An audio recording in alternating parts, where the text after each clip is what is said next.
이혼할 때 이미 양육비 한번 정해졌을 텐데요. 그 이후에 혹시 양육비 증액이 가능할지, 양육비 증액이 가능하다면 어디서부터 어떻게 시작해야 될지 막막하신 분들, 오늘 저희 영상 보시고 한번 내 사안의 경우 양육비 증액이 가능할지 판단해 보세요. 안녕하세요. 법률사무소 청록 이혼 전문 변호사 송정윤 변호사, 이원주 변호사입니다. 이혼 소송하면서 양육비를 한번 정해놓고서 이제 아이 키우면서 아이가 갑자기 예체능을 한다고 하면서 예체능은 사실상 뭐 들어가는 학원비나 뭐 과외비 이런 것들이 많이 드니까 양육비가 더 필요하다 이러는 경우들도 종종 있고, 또 그리고 아이가 갑자기 뭐 치아 교정을 해야 된다, 아니면 뭐 어디 크게 다쳤다, 아니면 어디가 아프다 해서 치료비가 많이 드니까 양육비를 기존에 받던 걸로는 부족해서 더 많이 받아야 된다, 이런 이유로 증액 청구 소송한 사람 굉장히 많죠. 네, 그 외에도 뭐 아이가 원한다는 이유로 뭐 유학을 보내고 싶다든지 뭐 갑작스럽게 뭐 고액의 학원비 이런 거를 요구하면서 양육비 증액 소송이 들어오는 건 참 많이 있습니다.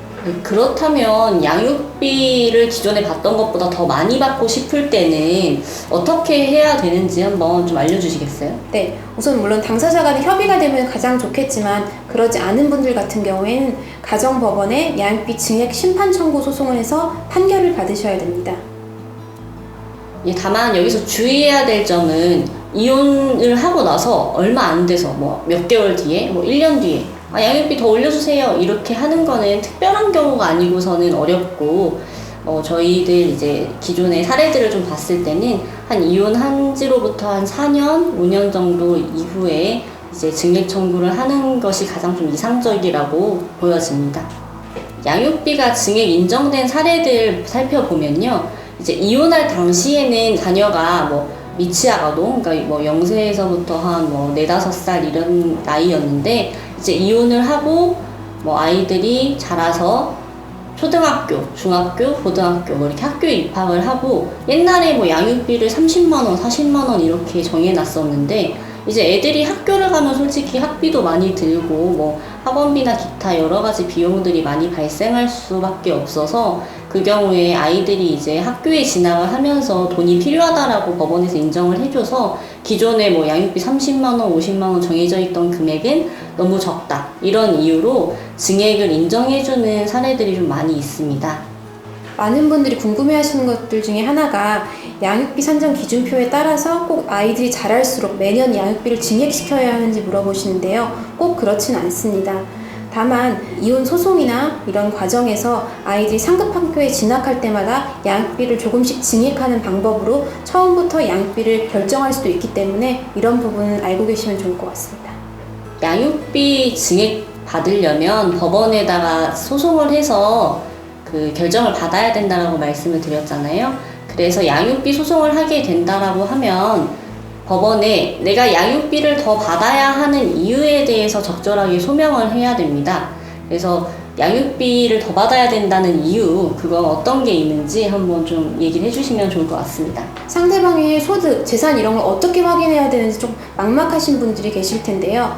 법원 절차 중에 뭐 사실조회 아니면 뭐 문서 제출 명령, 금융정보 제출 명령 등의 절차를 통해서 그 당사자를 거치지 않고 직접 금융기관이나 뭐 국토교통부에 상대방의 재산을 조회할 수 있는 방법들이 있습니다. 앞서 말씀드린 조회 절차를 통해서 상대방의 소득이나 재산 내역 모두 확인해 보실 수 있습니다. 양육비가 얼마까지 뭐 어떻게 증액되는지에 대해서 또 궁금하실 수 있는데요.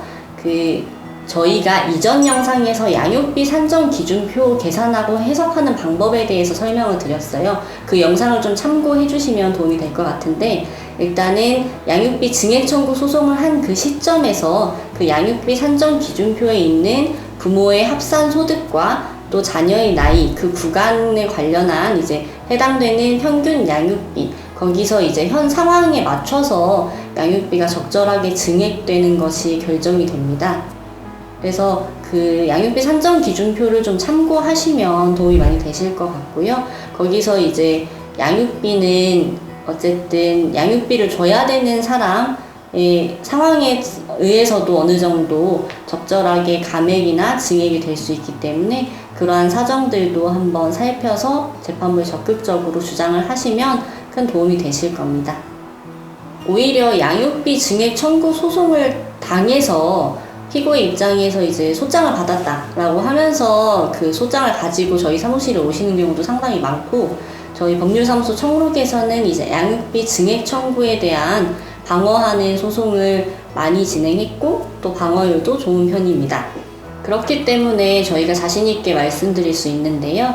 이제 이렇게 양육비 증액 청구 소송을 당했을 때 방어할 수 있는 사유로는 이제 재산 분할을 이미 이혼할 때 할 때 양육권자한테 양육비 같은 것들을 다 미리 포함해서 다 지급을 했다, 이러한 사정들을 주장을 할 수도 있고, 그리고 양육비를 지금까지 꼬박꼬박 잘 지급을 했고, 양육비 상대방이 주장하는 양육비 증액 사유가 적절하지 않다라는 것에 대해서 좀 적극적으로 입증을 하는 거, 특히 사교육비라든지 이런 것들이 나와 동의 없이, 그러니까 비양육권자 양육비 지급해야 되는 사람과 동의 없이 갑자기 예체능한다고 돈을 많이 달라라고 하는 거는 사실 적절하진 않기 때문에 그런 부분에 대해서 반박을 한다든지 이런 것들로 적절하게 방어를 할 수 있고, 증액 청구 당했을 때 이러한 점들을 하나하나 방어를 잘 하신다라고 하면 양육비 증액 청구를 기각할 수 있습니다. 양육비 증액 소송은 이미 이혼할 때 결정된 양육비를 변경하는 것이기 때문에 사실 좀 쉽지 않은 소송입니다. 그리고 저희가 앞서서 말씀드린 여러 가지 사유들 중에 해당하는 경우 양육비 증액이 인정될 수도 있지만, 또 무조건 그런 건 아니기 때문에 본인의 경우 양육비 증액 사유에 해당하는지를 한번 이혼 전문 변호사 전문가와 상의해가지고 좀 한번 판단을 받아보시고 결정하시기를 권해드리고 싶습니다.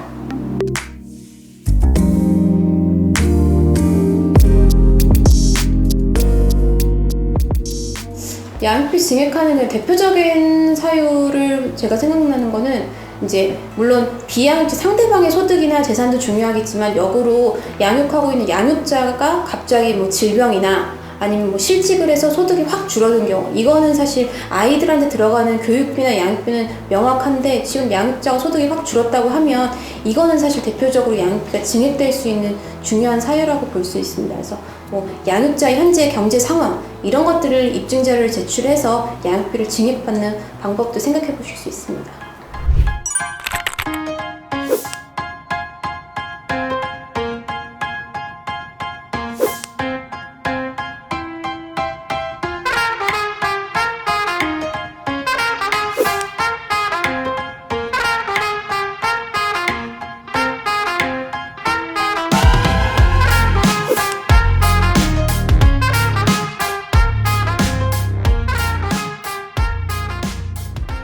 양육비 증액 소송은 워낙 사례가 다양한 만큼 우선 갖고 계신 자료를 통해서 양육비 증액이 가능할지 전문가와 상담을 받아보신 절차가 꼭 필요합니다. 그래서 오늘 저희 영상을 통해서 내 사안에서 양육비 증액이 가능한지 먼저 1차적으로 판단을 해보시고, 추가로 궁금한 점 있으시면 경험과 노하우가 많은 저희 법률사무소 청록으로 문의 주시기 바랍니다. 법률사무소 청록 채널 구독, 좋아요, 알림 설정 부탁드리고요. 혹시 추가로 더 양육비와 관련해서 궁금한 점 있으시면 하단에 나온 저희 이메일 주소로 문의 주시면 저희 이혼 전문 변호사들이 성의껏 상담드리도록 하겠습니다. 지금까지 법률사무소 청록 이혼 전문 변호사 송정윤 변호사, 이원주 변호사였습니다. 감사합니다. 감사합니다.